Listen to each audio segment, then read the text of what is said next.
This is my why.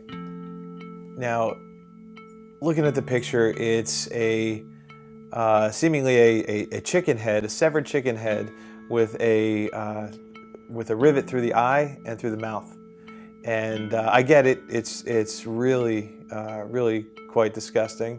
But this is the thing that has me waking up in the morning and running at my goals with everything that I got. And let me explain why. My grandfather passed away about 20 years ago, and he's this extraordinary man that taught me so much about integrity and about love and family, and was really a big staple in my life growing up. And when he died 20 years ago, I went to the funeral, and there were only around 30 people there. I remember looking around and seeing 30 people, and I knew every single one of them.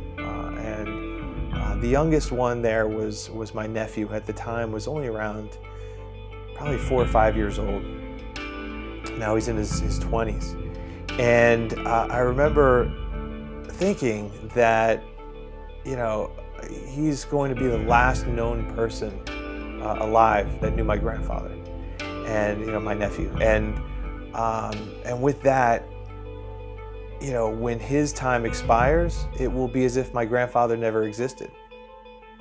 And the hard thing about that is that it's already kind of started. So if you remember that picture with the chicken with the severed head and the rivets through the eyes and the rivet through the mouth, that's the first picture that you see when you do a Google image search of my grandfather's name. Now, it has nothing to do with him. He was, I think it's some form of performance art, or some photographer had posted that picture. And I don't even know why it would show up when you search my grandfather's name, but there's no picture of my grandfather when you search his name. There's just this picture of a chicken with its head severed and these rivets through the eyes and the mouth. And that really affected me, because I think is the scariest thing that I can think of to happen is to be forgotten, right? To leave this planet and having not left any kind of mark, having not left any kind of impact, having not left any kind of legacy.